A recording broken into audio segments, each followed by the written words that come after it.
talking about basically my experience as a first generation and then things that I wish I would have known as a first generation student. Well, basically, there's a few things that I wish that I would have known as a first generation student just walking in. For one of the main things that I wish I would have known is just to talk to an advisor. I think that when I first walked into undergraduate, I had an idea of what I wanted to do, but I wasn't really sure. So even like as far as like grades or what I needed to do to like get to that point, like or applying for graduate school, that was not on my mind. I didn't even think about stuff like that. So just talk to an advisor, and then he or she can enlighten you on what you really need to do.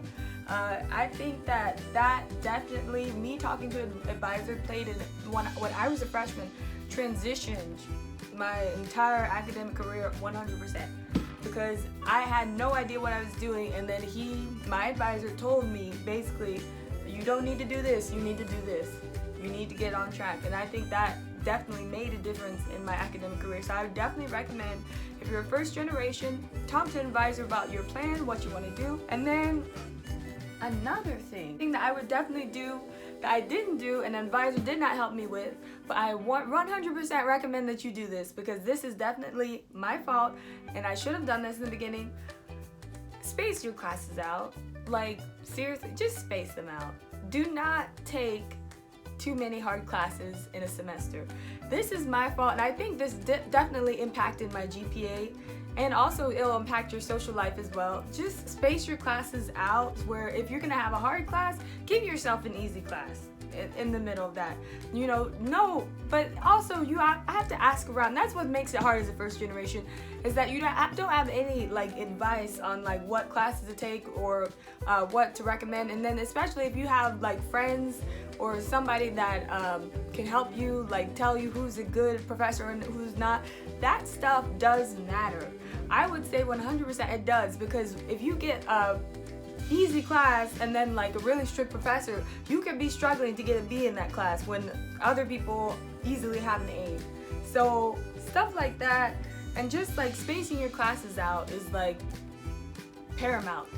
It's something that I wish I would have done more. I think it would have definitely made a difference, because I've taken multiple hard classes at a time and I'm just like, oh my gosh, like I can't believe this. And then I didn't even think to do that really until I would say maybe junior year, to space them out a little bit. So I definitely recommend that you do that 100%. Definitely do. Thing that I wish I would have done: apply for scholarships when you're an undergrad.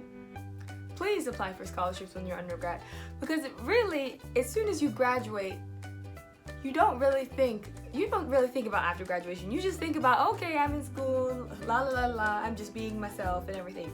You don't think that you're gonna have to pay that money back. But as soon as you graduate, you only have a few months and they're gonna expect you to pay that money back.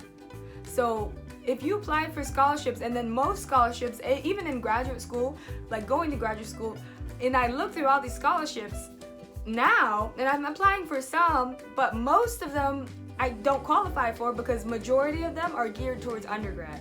So like once you hit graduate school, as far as like the government or FAFSA, they usually offer you loans. No grants anymore, just loans. So I would say one thing that I definitely recommend for first generation students is to apply for scholarships. That's important, because as soon as you graduate, and if you're taking out any loans, you have to pay it back. And then it's not just that loan, it's plus interest. So definitely look into scholarships and just save yourself some of the trouble, so you'll save some money. I would definitely like to save some money right now, but I'm like most Americans, where you have to pay the money back. So look into that. And then lastly, just take a deep breath. As a first generation student, I would say like you're gonna have some conversations where like you'll feel like, oh well, not everybody like understands you. Just take a deep breather. Find ways to relax yourself. Join some clubs, like volunteer if you can. Like find things to do that kind of like take you away from the schoolwork and everything. Like you don't have to, you can work hard on everything and stuff like that. And just try to work on finding that balance. And like what I would do is I would make sure that I would keep studying, and then once I felt like I had enough done for that day, then I would see if I could hang out with a friend, or we'll go somewhere, we'll do something this weekend or something like that. So find some, find like things to do or whatever that relax you. And then even like studying sometimes, like don't stay cramped up in your room. I mean, find some way to, relax yourself, something that you enjoy. That's important. I mean, school's important, but relaxing and your mental space is important too. So just find the time to relax for yourself and everything. That's very important. And then those are all the tips I recommend for first generations. And definitely try to look into some of these tips. These are things that I wish I would have done, and this is just from my personal experience. Some of you may be different. If you feel that you have more tips to share, go ahead and comment down below. Thanks for listening.